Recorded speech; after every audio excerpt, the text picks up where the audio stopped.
భజే శ్రీచక్రమధ్యస్థాం దక్షిణోత్తరయోః సదా శ్యామావార్తాళి సంసేవ్యాం భవానీం లలితాంబికాం. శృతిస్మృతిపురాణానామాలయం కరుణాలయం నమామి భగవత్పాదశంకరం లోకశంకరం.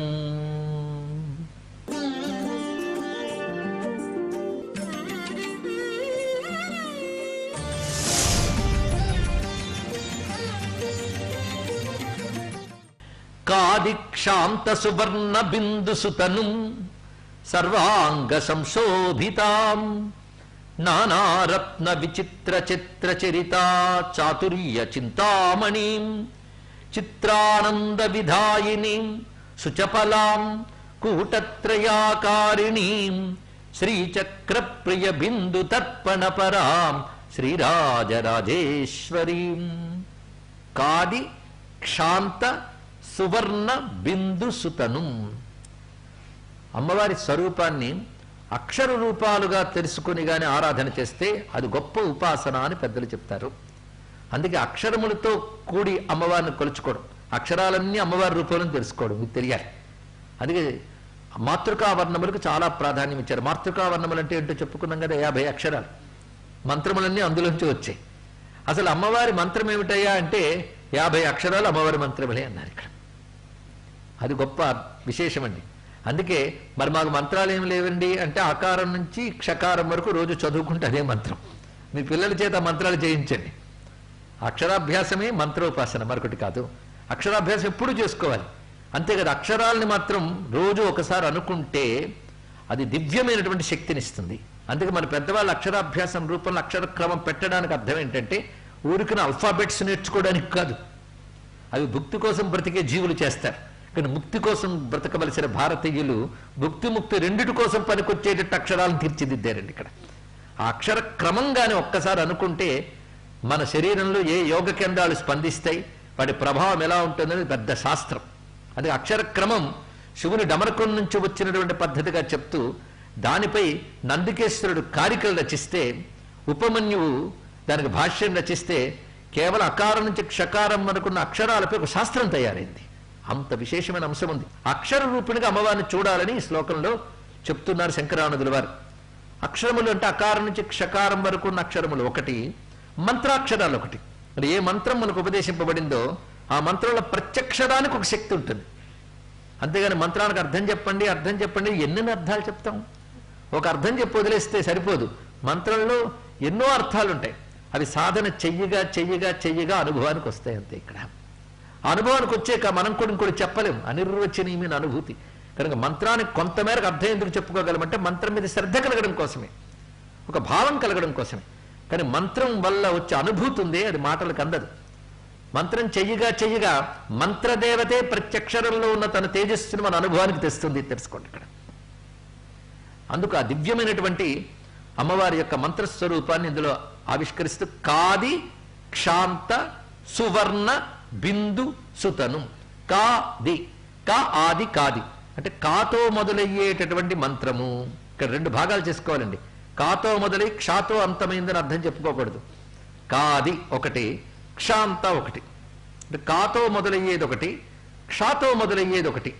ఇలా ఉన్నటువంటి సువర్ణములు ఏవైతే ఉన్నాయో వాటికి బిందువులు చేర్చగా అది నీ స్వరూపమైందమ్మా అన్నాడు. కాది క్షాంత సువర్ణ బిందు సుతను. కాది అన్నప్పుడు కాతో మొదలైనవి అంటే మొత్తం పంచదశి కకారంతో మొదలవుతుంది. అందుకే కాది విద్య అంటేనే 15 అక్షరాలు పంచదశి విద్య అని అర్థం. ఎందుకంటే పంచదశికి మొత్తం స్త్రీ విద్యలో 3 సంప్రదాయాలు ఉన్నాయి. కాది హాది సాది అని. హకారంతో మొదలయ్యేది హాది విద్య, సకారంతో మొదలయ్యేది సాది విద్య. అవన్నీ ఆ భేదములు వేరు. కానీ లోకంలో ప్రసిద్ధి కాది విద్య, అది గొప్పది. అందుకే భగవత్పాదుల వారు కూడా కాది విద్యను అనుసరించే ఈ స్తోత్రం రచించారు. త్రిశతి భాష్యం, త్రిశతి కూడా కాది విద్యను అనుసరించే ఉంటుంది. కకారంతో మొదలవుతున్నాయి. అందుకే కాది విద్య ప్రధానం. అందుకే కా ఆది, కాతో మొదలయ్యే 15 అక్షరాలు నీ స్వరూపం. రెండవది క్షాంత సువర్ణ బిందు, క్షాతో పూర్తయ్యే మంత్రములు అన్నారు. క్షాతో పూర్తయ్యేది అనగానే అకారం నుంచి క్షకారం వరకు అర్థం. ఇక్కడ అకారం నుంచి క్షకారం వరకు ఉండేటువంటి మాలిని మంత్రం. దాన్ని మాలిని మంత్రం అంటారు. మాలంటే వరుస, అక్షరముల వరుస కనుక దాన్ని మాలిని. శ్రీమన్మాలిని మంత్రరాజ అన్నప్పుడు మాలిని మంత్రం అనగా అది. దాన్ని అక్షరమాలతో ఉన్నటువంటిది. అది మాతృకా వర్ణ రూపిణి అని లలితాశాస్త్రం మనం చదువుకుంటున్నాం కదా. ఆ మాతృకా వర్ణములు క్షాంత సువర్ణ బిందు, అక్కడ వరకు మాతృకా వర్ణములు చెప్పారు. కనుక అమ్మ నీ రూపములు 2 రకాలు. ఒకటి కానుంచి మొదలయ్యేటటువంటి పంచదశి అక్షరములు నీ రూపము. రెండవది ఆ నుంచి క్ష వరకు ఉన్నటువంటి 50 అక్షరాలతో వారికి బిందువు చేరాలి. అంటే ఆ అం ఆం ఇం ఇం అని బిందువు చేరగా ఏర్పడినటువంటి ఆ సువర్ణ బిందువులతో ఏర్పడి నీ సుతనువును ధ్యానిస్తున్నాం. అందుకే మాతృకా వర్ణములతో చెయ్యమని గురువు ఆదేశించగానే శిష్యుడు పరవశించబడదు, అదొక ఉపదేశం. అప్పుడు అంటాడు మూక కవి, ఆదిక్షన్ మమ గురురాట్ ఆదిక్షాంతాక్షరాత్మికాం పరాం విద్యాం స్వాదిష్టచాపదండాం నిదిష్టామేవ కాంచి నిలయామి. మా గురువుగారు అకారం నుంచి క్షకారం వరకు ఉన్నటువంటి మంత్రములు ఉపదేశం చేశారు. నేను అంత అదృష్టవంతుణ్ణి. ఆ అక్షరాల్లో ఉండే చైతన్యమంతా ఒక రూపం ధరిస్తే ఎలా ఉందంటే స్వాదిష్ట చాపదండ, అంటే చెరకు వెళ్ళి చేతిలో పట్టుకుని మా ఎదురుగా కాంచీపురంలో కనబడుతుంది ఆవిడే అన్నారు మూక కవి. అంటే అక్షరస్వరూప తల్లే అమ్మ కామాక్షి. అందుకే శ్రీ విద్యలో ప్రత్యక్షరము అమ్మవారి రూపంగా చూడటం కనబడుతుంది. ప్రధానంగా పంచదశి చేసిన 50 వర్ణ రూపిణి 50 పీఠ రూపిణి అనేటువంటి తల్లి మాతృకా వర్ణ రూపిణి కూడా. అందుకే 50 అక్షరాలు, ప్రతి అక్షరం ఒక శక్తి పీఠం. ఇది తెలుసుకోండి. ఇక్కడ ఇలా భావిస్తే అక్షరాలపై ఎంత గౌరవం ఏర్పడుతుందో. అలా అన్నప్పుడు అక్షరం మంత్రం అవుతుంది. అక్షరాలను ఇష్టానుసారం వాడు, చాలా జాగ్రత్తగా వాడుకుంటాం. ఇక్కడ అంత గొప్పది. అందుకే శబ్దబ్రహ్మ అక్షరములుగా వ్యక్తం అవడం ఉన్నదే అది చాలా విశేషమైన అంశం. అందుకే మహన్యాసం చేసేటప్పుడు రుద్రంలో కూడా అభిషేకంలో ఆ అక్షరములతో న్యాసం చేసుకోవడం కనబడుతుంది. అలాగే వైష్ణవ సంప్రదాయంలో ప్రతి సంప్రదాయంలో కూడా అక్షరములను భగవత్ స్వరూపంగా చూడడం కనబడుతుంది. అందుకే అక్షర రూపిణిగా అమ్మవారిని చూపిస్తూ ఆ సువర్ణములు, ఆ మంచి అక్షరములు బిందువులతో కలియగా నీ రూపమమ్మ అన్నారు. కాది క్షాంత సువర్ణ బిందు సుతను సర్వాంగ సంశోభితాం. ప్రతి శరీర భాగము కూడా అన్ని శోభలతోనూ సంపూర్ణ సులక్షణాలతో ఉన్నది నీ స్వరూపం. అంతేకాదు నీ స్వరూపం అలా ఉంటే నీ చరిత్ర చాలా గొప్పదమ్మా అన్నారు. అమ్మవారికి 2 ఉంటాయి, రూపము, చరిత్ర, నామము. 4వది చెప్పాలంటే తత్వం. ఏ దేవతకైనా ఉపాసనలో 4 ఉంటాయండి. నామం, రూపం, చరిత్ర, తత్వం. నామం మనం జపం చేసుకోవడానికి పనికొస్తుంది, రూపం మనం ధ్యానించడానికి పనికొస్తుంది, చరిత్ర శ్రవణం చేయడానికి స్మరణం చేయడానికి పనికొస్తుంది. ఇక్కడ చరిత్ర అంటే వాళ్ళు ఏదో ఒక పని చేస్తే అదే చరిత్ర. అందుకే అమ్మవారి చరిత్ర ఏమిటి అంటే భండాసుర సంహారం. అమ్మవారి చరిత్ర ఏంటంటే శుంభ నిశుంభ చండముండ మధుకైటభుని సంహరించడం. అమ్మవారి చరిత్ర ఏంటంటే భక్తులను అనుగ్రహించే లీలలు. వీటిని లీల అంటారు. చరిత్రకే లీల అని పేరు. అందుకే చరిత్ర స్థానంలో లీల రాసుకోవచ్చు. ఎందుకంటే మానవులకు కూడా చరిత్ర ఉంటుంది. చరించితే చరిత్ర, చరించుట అంటే నడచుట, అంటే ఏదో ఒకటి చెయ్యడం, అదంతా చరిత్రే. కానీ మానవులకు చరిత్ర అనొచ్చు, కానీ భగవంతుడికి లీల అనాలి. ఎందుకంటే ఆ చరిత్ర చెయ్యక తప్పని కర్మం అనుకుంటుంది. కానీ భగవంతుడికి అవసరం లేకుండా అనుగ్రహించడం కోసం చేస్తాడు గనక అనుగ్రహార్థం చేసే భగవత్ కార్యమును లీల అంటారు. అందుకే లీల అని వచ్చింది. నామం, రూపం, లీల. ఈ 3 భక్తులను ఆకర్షిస్తుంటాయి. నామం అంటే పులకిస్తారు, రూపం తలుచుకుంటే మనస్సార్ద్రమవుతుంది, ఆ లీలలు తలుచుకుంటే మురిసిపోతారు. క్రమంగా లీలల్లో, నామంలో, రూపంలో తత్వం ఏమిటో తెలియాలని రుచి అప్పుడు కలుగుతుంది. ఆ తత్వం రుచి తెలిస్తే ఇంక ముక్తే. అందుకు ఎప్పుడైనా ఉపాసనలో ఈ 4 గుర్తుపెట్టుకోవాలి. నామ, రూప, లీలా, తత్వములు. వాటన్నిటిని ఇందులో చూపిస్తున్నారు. శంకరానందుల వారు ఎంత తత్వాన్ని మనకు అందించారు. అసలు కర్మాకర్మ వివర్జితాం, సంగాసంగ వివర్జితాం, సారాసార విచార చారు చిత్రం అన్న మాటల్లోనే ఎంత తత్వ పుష్టి ఉందో మనకు తెలుస్తుంది.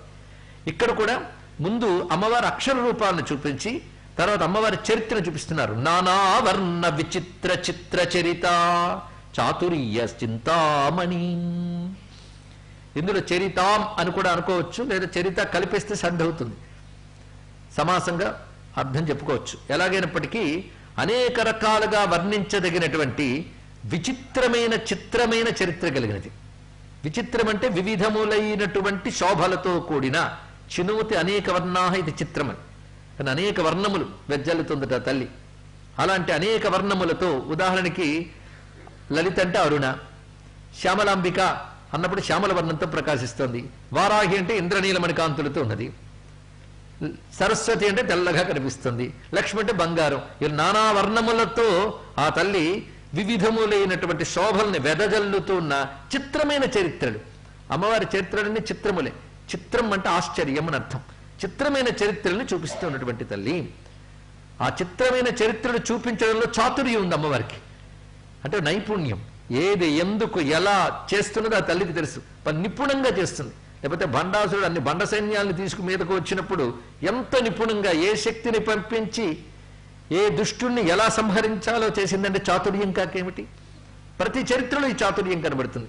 మధుకైటపు సంహారం చేయడంలో కానీ, శుంభ చండముండ మహిషాసురాది ధనుజుల్ని సంహరించడంలో కానీ ఈ చరిత్ర చూపించింది. అలాగే పర్వతరాజు పుత్రిగా పుట్టి తపస్సును ఆచరించి శివుని చేపట్టడంలో కూడా చిత్రము ఉంది, చాతుర్యము ఉంది. చిత్రం అంటే ఆశ్చర్యం, చాతుర్యం అంటే నైపుణ్యం. కనుక అమ్మ కథలన్నిట్లో చిత్రం, చాతుర్యం అనే రెండు లక్షణాలు కనబడుతుంటాయండి ఇక్కడ. అంటే ఆశ్చర్యమైనటువంటి విధానం ఒకటి ఉంటుంది, నైపుణ్యం అని ఉంటుంది. వీటితో అమ్మ ఏం చేస్తుందంటే చింతామణి అన్నారు. ఆ చరిత్రలతో ఆ తల్లి ఒక చింతామణిగా ప్రకాశిస్తుంది. చింతామణి అంటే చింతన చేసిన వారికి కావలసినది ఇస్తుంది. అసలు ఆవిడ ద్వీపమే మణిద్వీపం, ఆవిడ ఉండే గృహం చింతామణి గృహం, ఆవిడ భక్త చింతామణి. చింతామణి అంటే ఏది కోరుకుంటే అది ఇచ్చే చింతామణి అంటే. కనుక అమ్మవారి చింతామణి, చింతామణి విద్య అమ్మవారిది. ఆ కారణం చేతనే ఆ చింతామణి చిత్ర చాతుర్య చరిత్రలతో ప్రకాశిస్తున్నటువంటి భక్త చింతామణి అయిన అమ్మవారికి నమస్కారము. ఇందులో లీల చూపించడమే కాకుండా వాటిని స్మరించే వారిని చింతన చేసే కోరికలన్నీ తీర్చే తల్లి అని చింతామణిగా అమ్మవారిని చూపించడం జరుగుతుంది ఇక్కడ. చిత్రానంద విధాయిని. అమ్మవారి ఇచ్చే ఆనందం ఎలా ఉంటుందంటే చిత్రానందం అంట. ఓహో, ఆనందాల్లో కూడా ఇన్ని వెరైటీలు ఉన్నాయా? చిత్రానందం ఏంటంటే ఆశ్చర్యకరమైన ఆనందం. అంటే నువ్వు కూడా ఊహించవు, ఆశ్చర్యకరమైన ఆనందం ఇస్తుంది. ఆశ్చర్యం అంటే అనుకోనిది జరగడమే ఆశ్చర్యం, అంతే కదా. అంటే నువ్వు ఎంత ఊహిస్తావో దాన్ని మించిపోయి ఉండేది చిత్రం. మన ఊహకు అందని జరిగినప్పుడు కదా ఆహా ఎంత ఆశ్చర్యం అండి అంట. ఆశ్చర్యం అంటే ఏమిటి, దీనికి అర్థం తెలుసుకోవాలి. ఎందుకంటే రచించిన వాడు శంకరానంద శంకరాచార్య అయితే ఇలాగే ఆలోచించాలి. ఆశ్చర్యవత్ పశ్యతి కశ్చిదేనం ఉపనిషత్తు చెప్తుంది. ఈ మాటని భగవద్గీతలో కృష్ణ పరమాత్మ కూడా చెప్పాడు. ఆశ్చర్యం భగవంతుడేనండి, అద్భుతమే భగవంతుడు, మరొకటి కాదు. అందుకే ఆశ్చర్యమైన ఆనందం అంటే బ్రహ్మానందం. అది ఎంత ఆశ్చర్యం అంటే మీరు ఎంత ఊహిస్తారో దాన్ని మించి ఉంటుంది, అది గొప్పతనం. బ్రహ్మానందం అంటే ఎలా ఉంటుందని మీరు ఒక చోట ఊహించండి, ఎంత ఊహించినా దాన్ని మించి ఉంటుంది, అది ఆశ్చర్యకరం. భగవంతుడిచ్చే ఆనందం ఎలా ఉంటుందంటే నువ్వు ఎంత గొప్ప ఆనందాన్ని నువ్వు ఇస్తావు దానిపైన ఉంటుంది, అది నువ్వు అంచనా వెయ్యిలో. అందుకే ఫలమపిచ్చ వాంఛా సమధికం మన గొప్ప మాటని సౌందర్యలహరిలో భగవత్పాదుల వారు ప్రయోగించారు ఇక్కడ. అక్రూరుడు కృష్ణుడి దగ్గరికి వెళ్ళినప్పుడు కంసుడు పంపుతూ ఉంటే వెళుతున్నాను కదా, నన్ను ఆదరిస్తాడే కృష్ణుడు. ఎందుకంటే కంసుడు పంపించింది దురుద్దేశంతో. నా హృదయం మంచిదే, కానీ వెళ్తుంది వాడు పంపితే వెళ్ళాను కదా, నన్ను అసలు కృష్ణుడు చూస్తాడా అని సర్వం తెలిసినవాడు. ఒకవేళ చూసినా మంచివాడే కృష్ణుడు, నన్ను అర్థం చేసుకోగలడు, సర్వజ్ఞుడు కదా. మాత్రం పాదాల మీద పడితే ప్రేమగా తన చెయ్యి వేసి నా తల నిమురుతాడు అనుకుని వెళ్ళాడు అక్రూరుడు. ఆయన దయను ఊహించుకున్నాడు. పంపినవాడు దురుద్దేశమేదా, నాకు సదుద్దేశమే కనుక నన్ను తప్పకుండా చెయ్యి వేసి ఆదరిస్తాడు అనుకుని ఇంత వెళితే ఆయన ఏం చేశాడంటే ఈయన ఇంకా పాదాల మీద పడకుండానే గాఢాలింగనం చేసుకున్నట్టండి ఇక్కడ. ఇంకా పాదం మీద పడితే చెయ్యి వేస్తాడు అనుకుంటే ఏకంగా పట్టుకుని గాఢాలింగనం చేసుకున్నాడు. చూసారు, ఇది ఫలమపిచ స్వాధ్యా సమిధికం. తండ్రి తొడ మీద కూర్చోవడానికి చోటు దొరికితే బాగుండు అనుకున్నవాడి తపస్సు చేస్తే తండ్రి తాతల కంటే గొప్ప పదవి కావాలనుకుంటే నీ ముత్తాత కూడా దొరకని ధ్రువపదం ఇస్తున్నానన్నాడు. అది వాంఛా సమిధికం. తెలుసుకోండి ఇక్కడ. అందుకు భగవంతుడిచ్చే ఆనందం ఎప్పుడు కూడా చిత్రానందమే, ఆశ్చర్యకరమైన ఆనందమే. ఇందులో మొదటి చిత్రం అంటే బ్రహ్మము, బ్రహ్మమే చిత్రం. చిత్రం వడతరోర్మూలే వృద్ధా శిష్యాగురువ, అది చిత్రం. అందుకే చిత్రానంద విధాయిని సుచపలాం, ఇది చాలా చిత్రమైన పదం. మంచి చాపల్యము కలది అన్నారు ఇక్కడ. అసలు చపలం అంటేనే మన చపల చిత్తం అంటూ ఉంటాం, ఒకతోడు స్థిరంగా ఉండని దాన్ని మనం చపలం అంటాం. అలాగే అమ్మవారిని చపల అనొచ్చండి. అనకపోతే రోజు లక్ష్మీ అష్టోత్తర నామాల్లో ఏం చేస్తున్నారు, రథాంగ పూజ చేసేటప్పుడు ఒకవేళ చేసే మంచి అలవాటు ఉంటే ఎవరికైనా చంచలాయే నమః చపలాయే నమః అంటున్నారు కదా. అసలు చపలం అంటే స్థిరంగా లేకపోవడం, అది పట్టుకుని అమ్మ చపలంగా ఉండేదాను చపలంగా ఉండేదాను అంటున్నామంటే దానికి ఏదో మంచి అర్థం ఉంటుంది, అంతే కదా. లేకపోతే అమ్మనామం ఎలా అవుతుందండి, అమ్మవారి నామం, అంతే కదా. అది తెలిస్తే సుచపలాం. అందుకే చపలం అంటే మామూలు విపరీత అర్థంలో తీయకూడదు కనుక సు అనే పదం పెట్టాడు ఇక్కడ. మంచి చాపల్యం కలిగితే. మంచి చాపల్యం అంటే ఏమిటి, ఎందుకు ఇలా చెప్పారు అంటే పరాశక్తికి చాపల్యం ఏమిటి, ఇది ఆలోచించవలసిన అంశం. చాపల్యం అంటే ఒకచోట స్థిరముగా ఉండనిది అని అర్థం ఇక్కడ. ఎందుకంటే ఆ పరాశక్తి ఒకచోట స్థిరంగా ఉండదు, అది సర్వము వ్యాపిస్తూ ఉంటుంది. పైగా ఆయా అర్హతలున్న వారి దగ్గర ఆయా విధాలుగా అనుగ్రహిస్తుంది. వాడు సత్కర్మ చేసినప్పుడు తగిన ఫలంగా వాళ్ళ ప్రకాశిస్తుంది, వాడు దుష్కర్మ చేసినప్పుడు వాడు విడిచిపెడుతున్నది ఇక్కడ. అందుకే మహాలక్ష్మి పుణ్యం ఉన్నంతకాలం వాడి దగ్గర ఉంటుంది, వాడు పుణ్యం పోయిన తర్వాత వదిలిపెడుతుంది. అంటే కర్మఫల ప్రదాయన గనక ఆ తల్లి వాళ్ళ కర్మలను అనుసరించి ఫలములుగా వస్తూ ఉంటుంది. ఫలం వేరు ఆవిడ కాదు, ఆవిడ వేరు కాదు, ఫలం వేరు ఆవిడ వేరు కాదు. ఆనందం మనకు కలిగింది అంటే అమ్మవారు ఆనందం ఇచ్చారంటారా, అమ్మవారు ఆనంద రూపంగా వచ్చారని అర్థం ఇక్కడ. అలా వారి వారి కర్మలకి ఫలాలను ఇస్తూ వివిధములైన కర్మలకు వివిధ సమయాల్లో వివిధ కర్మలు ఇస్తున్నప్పుడు చపలత్వం లేదా? కనుక అమ్మవారు జగద్వ్యాపకంగా ఉంటూ వారి వారి కర్మలకు తగిన ఫలములిస్తూ తన యొక్క శక్తిని వివిధ సమయాల్లో వివిధ విధాలుగా ప్రసరిస్తున్నది కనుక సుచపలాం అనే మాటలు వేశారు ఇక్కడ. సుచపలాం కూటత్రయాకారిణి. ఎందుకంటే చివరికి వచ్చేసాం కదా, అది 3 కూటములు కలిపిన ఆకారం అనేది కూటత్రయ కళేబర. అది కూటత్రయ ఆకారిణి అంటే మంత్ర కూటములే నీ ఆకారముగా కలిగిన దానము నువ్వు. శ్రీచక్ర ప్రియ బిందు తర్పణ పరాం శ్రీ రాజరాజేశ్వరి అంటూ కకారంతో ఈ శ్లోకం పూర్తి చేశారు.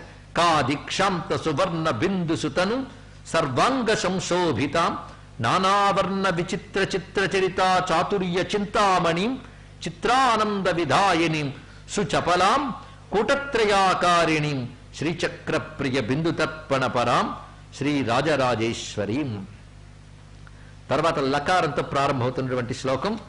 ఇప్పుడు మళ్ళీ గురువుగారి శ్లోకం. భగవత్పాదుల వారు ఈ లకారంతో అమ్మవారి పూజ ఎలా పరిసమాప్తి చేస్తున్నారో చూడాలి. ఎందుకంటే నృత్యం అయిపోయింది, గీతం అయిపోయింది, రాజోపచార భక్త్యుపచార శక్త్యుపచారాలు అయ్యే.